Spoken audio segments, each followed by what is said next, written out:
بسم الله الرحمن الرحيم إذا جاء نصر الله والفتح ورأيت الناس يدخلون في دين الله أفواجا فسبح بحمد ربك واستغفره إنه كان توابا. அஸ்ஸலாமு அலைக்கும் வரஹ்மத்துல்லாஹி வபரகாத்துஹு. அன்பிற்கினிய சகோதரர்களே, இஸ்லாமிய மாதத்தில் ரபியுல் அவ்வல் என்று சொல்லக்கூடிய மாதம் நம்மளை வந்து அடைந்திருக்கிறது. இந்த மாதத்தில் நபிகள் நாயகம் ஸல்லல்லாஹு அலைஹி வஸல்லம் அவர்களுடைய தன்மைகள் குறித்து, அவர்களுடைய பிறப்பு குறித்து, அவர்களை வரம்பு மீறி புகழக்கூடிய ஒரு தன்மை என்பது நம்முடைய இஸ்லாமிய சமூக மக்கள்கிட்ட இருக்கக்கூடிய வளமையான ஒரு பண்பாக இருக்கிறது. ஆனால் அல்லாஹ்வுடைய தூதர் கொண்டு வந்த மார்க்கத்தில் அது மாதிரியான வழிமுறையை நபிகள் நாயகம் ஸல்லல்லாஹு அலைஹி வஸல்லம் அவர்கள் கற்றுத்தரவில்லை.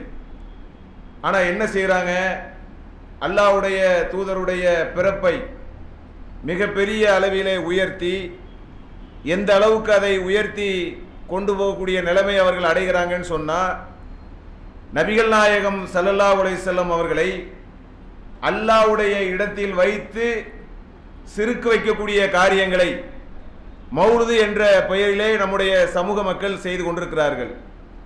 அப்போ இது பெரிய பிதத்தான காரியம், இது மிகப்பெரிய சிறுக்கான காரியம், இது நாளைக்கு மறுமையில் நரகத்தில் போய் நம்முடைய சமூக மக்களை தள்ளக்கூடிய ஒரு காரியம். அப்போ இதை ஏன் அவங்க அப்படி செய்கிறாங்க? அல்லாஹ்வுடைய தூதருடைய பிறப்பு இறப்பு என்பது வரலாற்று முக்கியத்துவம் வாய்ந்த ஒன்றுதான். அதில் யாருக்கும் எந்த மாற்று கருத்தும் கிடையாது. ஆனால் அதே நேரத்தில் அதை இஸ்லாமிய பார்வையில் எப்படி பார்க்கணும், அல்லாஹ்வுடைய மார்க்கத்தை நம்பக்கூடியவர்கள் அதை எப்படி பார்க்கணும் அப்படின்னு சொல்லி அல்லாஹ் நமக்கு கற்று தந்திருக்கிறான். அல்லாஹ்வுடைய தூதருடைய மரணம் வரக்கூடிய நேரத்தில், இன்னும் சொல்றதா இருந்தா அல்லாஹ் ஒரு இடத்துல சொல்லி காட்டுறான்,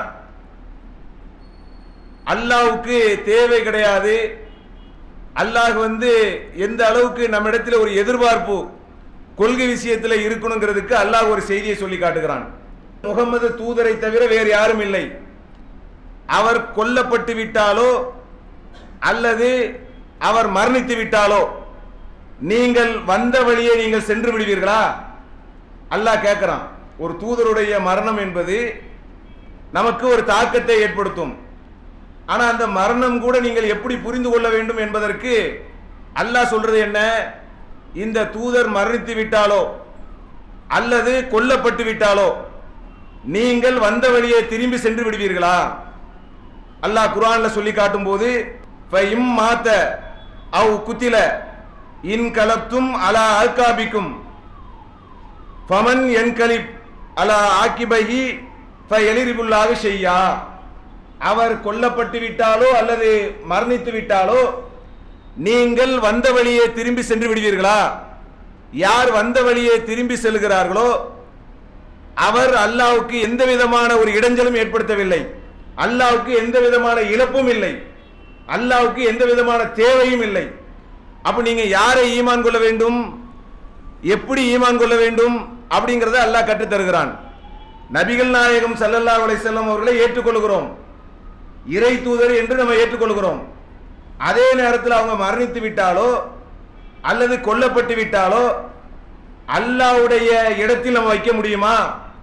இந்த தூதர் இறந்து விட்டார், இந்த தூதர் இறக்கக்கூடியவரே கிடையாது அப்படிங்கிற நிலையை நீங்கள் அடைய முடியுமா? அப்படி நீங்க அடைய முடியாது.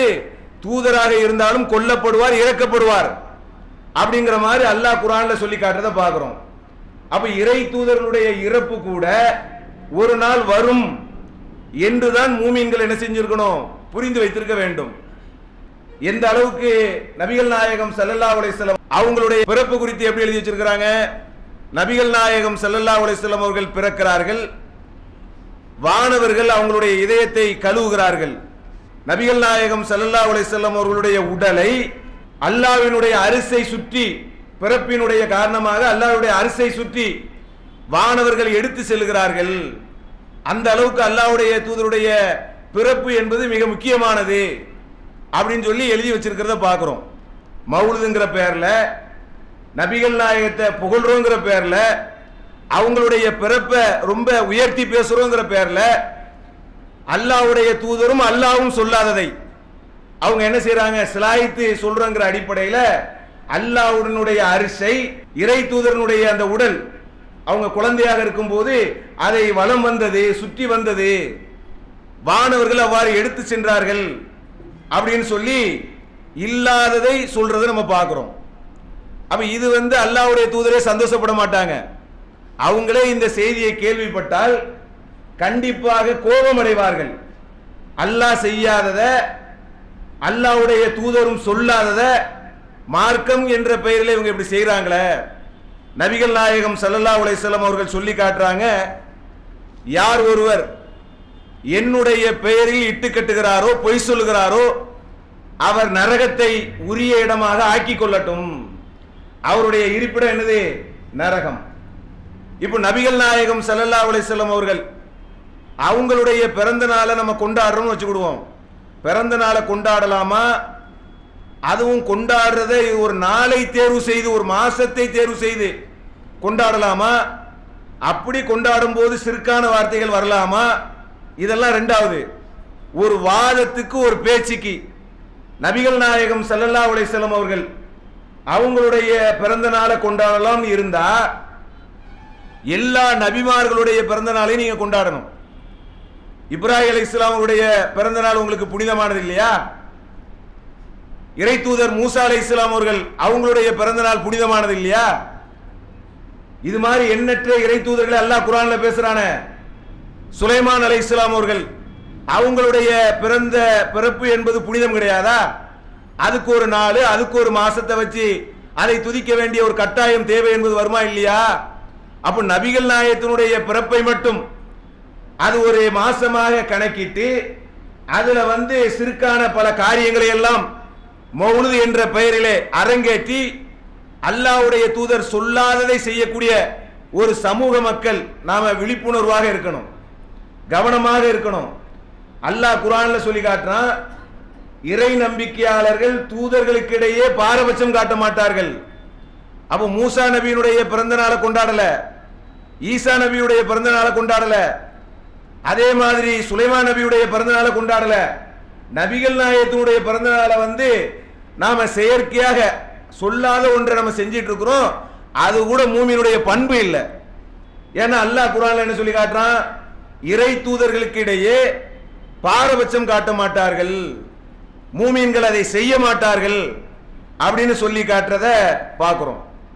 அது கூட பாருங்க, இந்த மௌலுது என்று சொல்லக்கூடிய சுபான மௌலுது அப்படின்னு அந்த மௌலுதினுடைய வரிகளை எல்லாம் நீங்க பாத்தீங்கன்னு சொன்னா அல்லாஹ்வுக்கு அப்படியே இணை வைக்கக்கூடிய தன்மையை நீங்க பார்க்கலாம். அப்படியே இறைவனுடைய பண்புகளை கொண்டு மௌலுது என்ற வரிகளிலே இணைத்திருப்பதை நீங்கள் பார்க்கலாம். அதுல ஒரு இடத்துல வருது, நிறைய வருது, சிலதை மட்டும் நான் சொல்லுகிறேன். ஆலிமுன் சிர்ரின், அதாவது நீங்கள் அதிகமான மறைவான விஷயங்களை எல்லாம், வெளிப்படையான மறைவான பல்வேறு விஷயங்களை நீங்கள் அறிந்தவராக இருக்கிறீர்கள். நபிகள் நாயகத்தை புகழ்றங்கிற பேர்ல இது மாதிரி எழுதி வச்சிருக்கிறத பார்க்கிறோம். மறைவான விஷயத்தை அறியக்கூடிய தன்மை யாருக்கு இருக்கு? நபிகள் நாயகத்துக்கு இருக்கிறதா?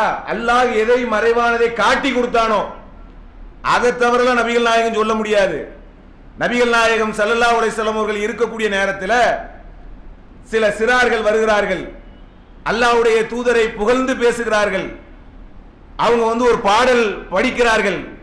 படிக்கக்கூடிய நேரத்தில் அவங்க சொல்றாங்க, இதோ இருக்கிறாரே எங்களிடத்தில் இருக்கக்கூடிய இவர் யார் தெரியுமா? நாளை நடப்பதை அறியக்கூடியவராக இருக்கிறார். ரசூலுல்லாஹ் கூட்டு கண்டிக்கிறாங்க, நாளை நடப்பதை நான் எப்படி அறியேன்? எனக்கு எப்படி தெரியும்? அது அல்லாஹ்வுக்குரிய பண்பு இல்லையா? அது அல்லாஹ்வுடைய ஒரு குணம் இல்லையா? அப்படின்னு சொல்லி அல்லாஹ்வுடைய தூதர் கண்டிக்கிறத பார்க்கிறோம். ஆனா மௌலுதினுடைய வரிகளிலே எப்படி எழுதப்படுகிறது? மறைவானது, ரகசியமானது, வெளிப்படையானது, அறியக்கூடியவராக இந்த தூதர் இருக்கிறார் சொல்லலாமா? இது ஒரு இணை வைப்பான வரியா இல்லையா? அதே மாதிரி பாவங்களை எல்லாம் மன்னிக்க கூடியவரே அப்படின்னு வருது. அந்த கஃபாருல் ஹதாயா, பாவங்களை மன்னிக்க கூடியவரே. நபிகள் நாயகத்தை புகழக்கூடிய நேரத்தில் பாவங்களை மன்னிக்க கூடியவர், மறைவானதை அறிந்தவர், இப்படி எல்லாம் நம்ம சொல்றதா இருந்தா இது ஒரு மிகப்பெரிய இணை வைப்பு. அல்லாஹ்வுடைய தூதர் இதுக்கு வரல. இஸ்லாம்னா என்னன்னு வழங்கிடுறாங்க எல்லாரும். இஸ்லாம் சொன்னா அது சிலை வணக்க வழிபாடுகளை எதிர்க்கிறது தான், பல கடவுள் கொள்கையை எதிர்க்கிறது தான், அதே மாதிரி வேறு வேறு கடவுள் கொள்கையை எதிர்ப்பது தான் இஸ்லாம் அப்படின்னு புரிந்து வைத்திருக்கிறார்கள். கிடையாது. இஸ்லாம்னா என்ன? அல்லாஹ்வுக்கு இணை வைக்க கூடாது. இணை வைக்க கூடாதுன்னா என்ன? பல தெய்வங்களை அல்லாஹ்வுக்கும் சமமாக்க கூடாது. அதே நேரத்தில் இறை தூதர்களையும் அல்லாஹ்வுக்கு சமமா நிப்பாட்டக்கூடாது. எந்த ஒரு இடத்திலையும் அல்லாஹ் நிப்பாட்டக்கூடாதுங்கிறான். அல்லாஹ் ஒரு இடத்துல ஒரு சம்பவத்தை அல்லாஹ் அழகா சொல்லி காட்டுகிறான். நபிகள் நாயகம் ஸல்லல்லாஹு அலைஹி வஸல்லம் அவர்கள் உஹது போர் வருகிறது. அப்ப உஹது போர்ல என்ன நடக்குன்னு சொன்னா, அல்லாஹ்வுடைய தூதருடைய முகம் காயத்திற்கு உள்ளாகிறது. அப்ப ரசூலுல்லாஹ் மனிதன் என்ற அடிப்படையில் அவங்க என்ன செய்யறாங்க? இந்த இறை தூதரை இப்படி காயப்படுத்தியவர்கள் எப்படி வெற்றி பெறுவார்கள்? மனுஷங்கிற அடிப்படையில் கோபத்தில் சொல்றாங்க. அப்ப அல்லாஹ் என்ன சொல்றான்? லைஸ லக மினல் அம்ரி ஷையுன் அவ் யதுப அலைஹிம் அவ் யுஅதிபஹும் ஃபஇன்னஹும் லாலிமூன். லைஸ லக மினல் அம்ரி ஷையுன், அதிகாரத்திலே உமக்கு பங்கு இருக்கிறதா? நாம் அவர்களை நினைத்தால் மன்னிக்க கூடியவனாக இருக்கிறேன், நான் நினைத்தால் தண்டிக்க கூடியவனாக இருக்கிறேன். நான் மன்னிப்பேன், நான் தண்டிப்பேன். மன்னிக்குவதும் தண்டிப்பதும் என் அதிகாரத்தில் உள்ளது. உங்களுக்கு அதிகாரம் இருக்கிறதா அப்படின்னு அல்லாஹ் கேள்வியை கேட்கிறான். யார் இடத்தில் கேட்கிறான்? நபிகள் நாயகம் ஸல்லல்லாஹு அலைஹி வஸல்லம் அவர்களிடத்திலே அல்லாஹ் கேட்கிறான். இங்க மௌலூதுல என்ன வருது? நீங்கள் தான் பாவத்தை மன்னிக்க கூடியவர், நீங்க தான் எங்களுடைய எல்லா துன்பங்களை நீக்கக்கூடியவர். ரசூலுல்லாஹ் பாவத்தை மன்னிக்க கூடியவங்களா, நீக்கக்கூடியவங்களா? அப்படி அல்லாஹ் சொன்னானா? அப்ப இறை தூதர் நபிகள் நாயகம் ஸல்லல்லாஹு அலைஹி வஸல்லம் அவர்களை எப்படி புகழணுமோ, எப்படி பாராட்டணுமோ அதற்கு ஏற்றால் போல இல்லாமல் மௌலூதினுடைய வரிகள் சுவர்க்க வரிகளா, நரக வரிகளா? அதை படிக்கக்கூடியவர்கள், அதை நம்பி அதை ஒரு அமல் என்று ஈடுபடக்கூடியவர்கள் நாளைக்கு சொர்க்கத்துக்கு செல்வார்களா, நரகத்துக்கு செல்வார்களா? நாம சிந்தித்து பார்க்க வேண்டும். அப்போ மௌலூது என்று சொல்லக்கூடிய ஒரு பாடலை, அல்லாஹ்வுடைய தூதரை நாங்கள் கண்ணியப்படுத்துகிறோம், நாங்கள் புகழுகிறோம் அப்படிங்கிற பேர்ல அதை செய்யறாங்க. ஆனால் அது மிகப்பெரிய வழிகேடு. இப்ப நம்ம இருக்கிறோம் வைங்க, நம்மகிட்ட ஒருத்தர் வர்றாரு, நாம அவருக்கு ஒரு 5000 ரூபாய் பணம் கொடுக்குறோம். அப்ப அவர் சொல்றாரு, ரொம்ப சிரமமான நேரத்தில் ஒரு 5000 ரூபாய் நீங்க கொடுத்தீங்க, அல்லாஹ் உங்களுக்கு அருள் செய்யட்டும், நான் உங்களுக்காக துவா செய்யறேங்கிறாரு. நம்ம சந்தோஷப்பட்டுக்கிடுவோம். அதே இன்னொருத்தர் வர்றாரு, ஒரு முஸ்லீம் அல்லாத ஒரு இணை வைப்பாளர், அவர் வர்றாரு, நாம 5000 ரூபாய் கொடுத்த உடனே நீங்க கடவுள் மாதிரிங்கிறார், கடவுளையே உங்க பார்த்த மாதிரி இருக்குதுங்கிறார். நாம சந்தோஷப்படுவோமா? அட பாவி, 5000 ரூபாய் கொடுத்ததையும் அதுக்குரிய நன்மையும் எடுத்து போடாதப்பா, எப்ப அங்க வாப்பா, நான் கடவுள்லாம் கிடையாது, அந்த இறைவன் கொடுக்க வைத்தான், என்ன புகழாத, எனக்காக பிரார்த்தனை செய்யும் சொல்லு, இறைவன் இடத்துல எனக்காக ஒரு பிரார்த்தனை செய், இப்படி வேணா நீ என்ன செஞ்சுக்கோ, புகழ்ந்துக்கோ, நான் தான் கடவுள் மாதிரி சொல்லி எனக்கு கிடைச்ச 5000 கூலிய கூட கெடுத்துறாதப்பா என்று நாம விளங்குற மாதிரி அல்லாஹ்வுடைய தூதர் அவங்க வாழ்ந்த காலத்தில் அல்லாஹ்வுடைய இடத்திலே இறை தூதர் நபிகள் நாயகம் ஸல்லல்லாஹு அலைஹி வஸல்லம் அவர்களை வைத்தால், அதை அவங்க அறிந்திருந்தால் எவ்வளவு வேதனைப்படுவார்கள். அல்லாஹ் குர்ஆன்ல ஒரு இடத்துல சொல்லி காட்டுறான், நபி ஈசா அலைஹிஸ்ஸலாம் அவர்கள், ஏன்னா இந்த மாதிரி வழிகட்டு தன்மைகள், பிதுஅத்தான காரியங்கள் மார்க்கம் என்ற பெயரிலே வரும் என்ற ஒன்றை ரப்புல் ஆலமீன் அறிந்து வைத்திருந்த காரணத்தினால அல்லாஹ் நமக்கு அழகான ஒரு விஷயத்தை சொல்லி காட்டுகிறான். நாளைக்கு மறுமை நாளிலே அன்னைக்கு மக்கள் எல்லாம் வருவார்கள், ஈசா அலைஹிஸ்ஸலாம் அவர்கள் வருவாருங்க. அல்லாஹ் கேட்பான், ஈசாவே, உன்னையும் உன்னுடைய தாயாரையும் கடவுளாக வணங்கும்படி நீ சொன்னியா? அல்லாஹ் கேட்பான். அதுக்கு ஈசா அலைஹிஸ்ஸலாம் அவர்கள் என்ன பதில் சொல்லுவாங்க? என்ன சொன்னதாக குர்ஆன் சொல்லுகிறது? ஈசா அலைஹிஸ்ஸலாம் அவர்கள் சொல்லுவாங்க, இறைவா, நான் பூமியில் நான் எப்படி சொல்லுவேன்? அவங்க கேட்பாங்க, எப்படி சொல்லுவேன்? எனக்குள் உள்ளதை நீ அறிவாய், உனக்குள் உள்ளதை நான் அறியேன். பூமியில் வாழக்கூடிய காலகட்டத்தில் அவர்கள் உன்னையும் என்னையும், அதாவது நான் வணங்கக்கூடிய உங்களையும் என்னையும் படைத்த அந்த இறைவனையே வணங்குமாறு நான் போதித்தேன்.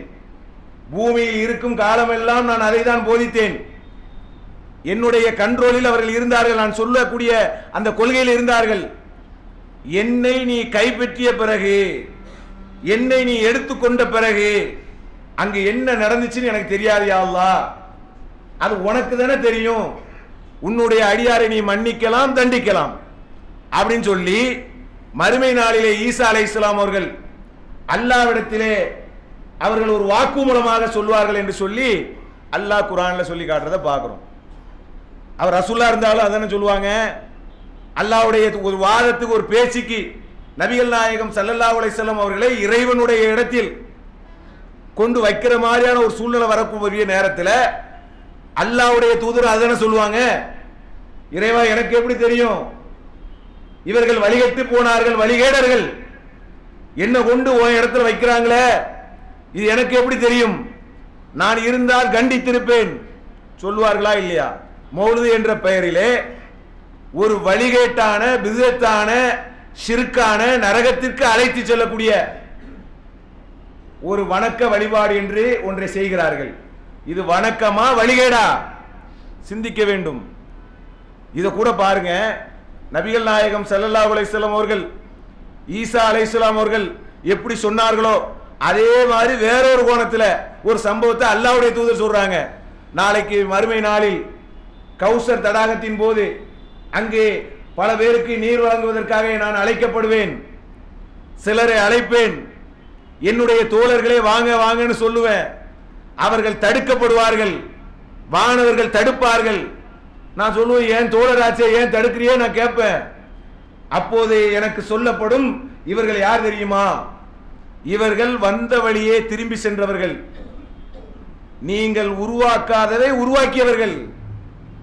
அல்லாஹ்வுடைய தூதர் சொல்றாங்க, காரியங்களில் மிக கெட்டது என்ன தெரியுமா? புதியதாக உருவாக்கக்கூடிய வணக்கம். யார் என்னுடைய கட்டளை இல்லாமல் ஒன்றை செய்கிறார்களோ அது ரத்து செய்யப்படும். மன் அமில அமிலன் லைஸ அலைஹி அம்ருனா ஃபஹுவ ரத்துன். என்னுடைய கட்டளை இல்லாமல் யார் ஒரு வணக்கத்தை செய்கிறாரோ அது நிராகரிக்கப்படும், ரத்து செய்யப்படும். அப்ப மௌலிதினுடைய சுப்ஹானல்லாஹ் மௌலிதை எழுதுனது யாரு? அதனுடைய எழுத்தாளர் யார்? அல்லாஹ்வா? அல்லாஹ்விடமிருந்து வந்ததா? அல்லாஹ் குர்ஆனை பற்றி சொல்லும்போது என்ன சொல்றான்? நேர்வழியை பற்றி அல்லாஹ் என்ன சொல்றான்? ஃபஇம்மா யேத்தியன்னக்கும் மின்னி ஹுதன். என்னிடமிருந்து உங்களுக்கு நேர்வழி வரும். என்னிடம் இருந்துங்கிறான் அல்லாஹ். சுப்ஹான் பொழுது அல்லாஹ்விடமிருந்து வந்துச்சா? இறை தூதர்களை அல்லாஹ் அங்கீகரிக்கிறான். அப்ப இறை தூதர்கள் மார்க்கம் என்று எதை சொல்லுகிறார்களோ அதை அல்லாஹ் கற்றுக் கொடுக்கிறான். சுப்ஹான் பொழுதினுடைய எழுத்தாளர் இறை தூதர்களா? நபிகள் நாயகமா? நபிகள் நாயகம் ஸல்லல்லாஹு அலைஹி வஸல்லம் காலத்தில் அது எழுதப்பட்டதா, சொல்லப்பட்டதா? பின்னால் உருவாக்கப்பட்டது. அப்ப எவ்வளவு விழிப்புணர்வாக நம்முடைய சமூக மக்கள் இருக்க வேண்டும். மார்க்கத்தின் பெயரால், அமலின் பெயரால் நல்லறங்களை செய்யக்கூடிய நன்மக்கள் தங்களுடைய அமல்களை எல்லாம் என்ன செஞ்சிடக்கூடாது? பாழாக்கிடக்கூடாது. அல்லாஹ்வுடைய தூதர் எச்சரிக்கை செய்திருக்கிறார்கள். இதெல்லாம் வரும் சொல்லித்தான் அல்லாஹ்வுடைய தூதர் எச்சரிக்கை செய்திருக்கிறார்கள். சகாபாக்கள்கிட்ட சொல்றாங்க, நீங்கள் யூதர்கள் கிறிஸ்துவர்கள் போல ஒரு காலத்திலே அவர்களை என்ன செய்வீங்க? முளத்துக்கு முளம், அங்குலத்துக்கு அங்குலம், நீங்கள் அவர்களை பின்பற்றக்கூடியவர்களாக மாறிடுவீங்க. சகாபாக்களுக்கு அதிர்ச்சியா இருக்கு. எந்த அளவுக்கு நீங்க மாறுவீங்கன்னு கேட்டா, சகாபாக்கள் சொன்னா அந்த முன்னெச்சரிக்கையா சொல்றாங்க. யாரெல்லாம் பின்னாலே இப்படி உருவாவார்களோ அவங்க கிட்ட அதை சொல்றாங்க. அல்லாஹ்வுடைய தூதர் சகாபாக்களுக்கு அந்த வகுப்பை எடுக்கிறார்கள். நீங்க எந்த அளவுக்கு நீங்க மாறிக்கிடுவீங்கன்னு சொன்னா, ஒரு உடும்பினுடைய பொந்திலே அவர்கள் சென்று விட்டால் நீங்களும் உள்ள போவீங்க. இறை தூதர்களை வரம்பு மீறி புகழக்கூடிய தன்மை யாருடையது? அது யார் கற்றுத் தந்தது? யூதர்களுடைய பழக்கம் இல்லையா அது கிறிஸ்துவர்களுடைய பழக்கம். அல்லாஹ்வுடைய தூதர் சொல்றாங்க, எந்த அளவுக்கு சொல்றாங்க? மரியமுடைய மகன் ஈசாவை வரம்பு மீறி கிறிஸ்துவர்கள் புகழ்ந்தார்களே, அது மாதிரி நீங்க என்ன புகழ்ந்துறாரிய? எவ்வளவு கவலைப்பட்டிருக்காங்க பாத்தீங்களா? தனக்கு பிறகு இந்த கொள்கை மரணித்து விடக் கூடாது என்பதற்காக அல்லாஹ்வுடைய தூதர் கவலைப்பட்டு சொல்கிறார்கள். எப்படி மரியமுடைய மகன் ஈசாவை எப்படி புகழ்ந்தார்கள்? அல்லாஹ்வுடைய பிள்ளை என்றார்கள். அல்லாஹ்வுடைய பிள்ளைய சந்தோஷப்படுறது. நாங்க எங்க இறை தூதரை அல்லாஹ்வுடைய பிள்ளைன்னு சொல்லிட்டோம்ல, எங்க இறை தூதரை நாங்க எப்படி வச்சிருக்கிறோம்? இப்படின்னு வரம்பு மீறி இறை தூதரை புகழ்கிறோம் என்ற பெயரிலே அல்லாஹ்வுடைய கண்ணியத்தை குறைக்கிறார்கள். அல்லாஹ்வுடைய அந்தஸ்து குறைக்கப்படுகிறது. இப்படி என்ன செஞ்சிடக்கூடாது? ரசூலுல்லாஹ் சொல்லி காட்டுறாங்க, என்னை நீங்கள் புகழ்வதாக இருந்தால் நீங்க எப்படி புகழணும்? அல்லாஹ்வினுடைய அடியான் என்று சொல்லுங்கள், இறை தூதர் என்று சொல்லுங்கள். நீ என்ன புகழ்றதா இருந்துச்சுன்னா எனக்கு இது போதும். நபிகள் நாயகம் ஸல்லல்லாஹு அலைஹி வஸல்லம் அவர்கள் சொல்லி காட்டுறதை நம்ம பார்க்கிறோம். இது சொல்லி 1400 ஆண்டுகள் ஆகிவிட்டது. இன்னைக்கு என்ன சுபான மௌலுது, இன்னும் ஏராளமான மௌலுதுகள் ஓதி ஓதி அதை பள்ளி வாசல்ல தொழுறாங்களா இல்லையா? மற்ற காலங்கள்ல அல்லாஹ் எவ்வளவோ கடமைகளை சொல்லி இருக்கிறான். அதெல்லாம் நினைவூட்டப்படக்கூடிய விஷயமே இல்லை, அதெல்லாம் மறக்கடிக்கப்படுகிறது. இதுக்கு அவ்வளவு முக்கியத்துவம். அதுக்கு பாடல் என்ன, அதுக்கு லைட் என்ன, அதுக்கு சாப்பாடு என்ன, அதுக்கு பழ என்ன, அதுக்கு பத்தி என்ன, அதுக்கு தேங்காய் என்ன, அதுக்கு கருப்பட்டி என்ன, என்ன விளையாட்டு இது? மார்க்கம் என்ற பெயரிலே எவ்வளவு பெரிய வழிகேடை ஒரு சமூகம் செய்து கொண்டிருக்கிறது.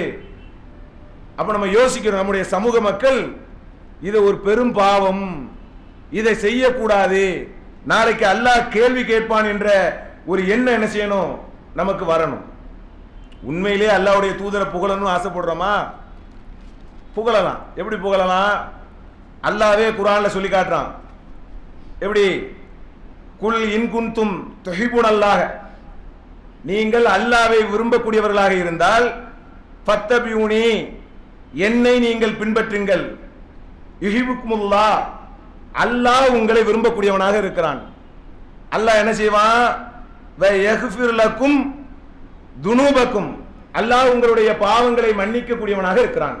குர்ஆன்ல அல்லாஹ் சொல்லி காட்டுறான், நீங்கள் அல்லாஹ்வை விரும்பக்கூடியதாக இருந்தால் இந்த தூதரை நீங்கள் பின்பற்றுங்கள். அதுதான். அப்ப தூதர் என்ன செஞ்சாங்க? தூதருடைய வாழ்க்கையை பாருங்க, அதுல புகழுங்க. குர்ஆன்ல அல்லாஹ் சொல்லி காட்டுறான், நபிகள் நாயகம் ஸல்லல்லாஹு அலைஹி வஸல்லம் அவர்களுடைய குணத்தை பற்றி சொல்லி காட்டுறான். வ இன்னக லஅலா ஹுலிகின் அலீம், மகத்தான குணத்தில் இருந்தார். அப்ப ரசூல்லா மாதிரி நானும் மகத்தான குணத்தில் இருக்கணும்னு ஆசைப்படுறேன் இப்படின்னு ஒருத்தர் நினைச்சா புகழ்றது தானே. இதை விட வேற என்ன புகழ்ச்சி வேணும்? இதை விட அல்லாஹ்வுடைய தூதர் எதுக்கு சந்தோஷப்பட போறாங்க? இறைவன் குர்ஆன்ல சொல்லி காட்டுறான், அவர் மகத்தான குணத்தில் இருந்தார். நபிகள் நாயகம் ஸல்லல்லாஹு அலைஹி வஸல்லம் அவர்களை பற்றி அல்லாஹ் குர்ஆன்ல சொல்லி காட்டுறான். அப்ப அல்லாஹ்வுடைய தூதருடைய மகத்தான குணம் என்ன? அன்னை ஆயிஷா ரலியல்லாஹு அன்ஹா சொல்றாங்க, ரசூலுல்லாஹ்வுடைய வாழ்க்கை எப்படி இருந்துச்சு? அப்ப ஆயிஷா ரலியல்லாஹு அன்ஹா சொல்றாங்க, குர்ஆனாகவே இருந்துச்சு. இப்படி இருங்க, இப்படி புகழ்ந்தால் போதாதா? குர்ஆன் எப்படி இருந்ததோ அது மாதிரி இறை தூதர் நபிகள் நாயகம் ஸல்லல்லாஹு அலைஹி வஸல்லம் வாழ்க்கை இருந்துச்சு அப்படின்னு ஆயிஷா ரலியல்லாஹு அன்ஹா சொல்றாங்களே, அது மாதிரி இருக்குன்னு ஆசைப்படுவோம். அப்படி புகழ வேண்டியதுதானே. அல்லாஹ்வுடைய இடத்துல கொண்டு வைக்கலாமா? எவ்வளவு பெரிய ஒரு சிறுக்கான, கொஞ்சம் கூட ஒரு அச்சம் இல்லாமல் இந்த செயலை நம்முடைய சமூக மக்கள் செய்யறாங்களே, இது நியாயமா? எவ்வளவு பெரிய ஒரு பாவம். அல்லாஹ்வுக்கு பிடிக்காதது சிறுக்கு இல்லையா? இணை வைப்பு இல்லையா? நபிமார்களை கொண்டு அல்லாஹ்வுடைய இடத்துல வச்சா அல்லாஹ் சந்தோஷப்பட்டுருவானா? யாரையும் கொண்டு வைக்க கூடாது. மலக்குமார்கள் உட்பட யாரும் இறைவனுக்கு சமம் கிடையாது. அல்லாஹ்வுடைய அதிகாரத்தில் பங்கு போடக்கூடிய ஒரு தகுதி என்பது யாருக்குமே கிடையாது. அப்போ நபிமார்களை கொண்டு அல்லாஹ்வுடைய இடத்துல வச்சு அல்லாஹ் சந்தோஷப்பட்டுக்கிடுவான் இப்படி நினைத்தால் அது மாதிரி வழிகேடு வேற எதுவும் கிடையாது. அதே மாதிரி பாருங்க, அல்லாஹ் திருமறை குர்ஆன்ல நபிகள் நாயகம் ஸல்லல்லாஹு அலைஹி வஸல்லம் அவர்கள் அவங்கள சிலாயித்து சொல்றான். எப்படி சொல்றான்னா, நீரும் உம்மோடு இருக்கக்கூடியவரும் இரவிலே வணங்கி கொண்டிருக்கிறீர்கள். எப்படி வணங்குறீங்க? இரவிலே 2 பகுதியில் ஒரு பகுதியில் நீங்க வணங்குறீங்க. இரவினுடைய பாதியில் வணங்கி கொண்டிருக்கிறீர்கள். இரவினுடைய கடைசி பகுதியில் ஒரு பகுதியில் நீங்கள் வணங்குகிறீர்கள் என்பதை நான் அறியக்கூடியவனாக இருக்கிறேன் அப்படிங்கிறான் அல்லாஹ். அப்ப நமக்கு ஒன்று விளங்குது, நபிகள் நாயகம் ஸல்லல்லாஹு அலைஹி வஸல்லம் அவங்களுடைய அந்த பண்புகளை பார்க்கக்கூடிய நேரத்தில் அல்லாஹ்வை நிறைய வணங்கக்கூடியவங்களா அவங்க இருந்தாங்க. குறிப்பா இரவு நேரத்தில் வணங்கக்கூடியவங்களா இருந்தாங்க. அதனால தான் அல்லாஹ் இதை சிலாயித்து சொல்றான். நீரும் உம்மோடு இருக்கக்கூடியவரும் இரவிலே வணங்கக்கூடியவராக இருக்கிறீர், அதை நாம் அறியக்கூடியவராக இருக்கிறோம். அப்போ நம்ம என்ன, நாம அல்லாஹ்வுடைய தூதரை மதிக்கிறோம், புகழ்றோம், பாராட்டணும்னு ஆசைப்பட்டா நம்மளும் நைட்டு எந்திரிச்சு தொழணும். நம்மளும் என்ன செய்யணும், அது நைட்டு 2 மணியோ 1 மணியோ இது மாதிரியான தஹஜ்ஜுத் தொழுகையில நாம் தொழ வேண்டும். அதை செஞ்சா நியாயம். அதை செய்யறோமா?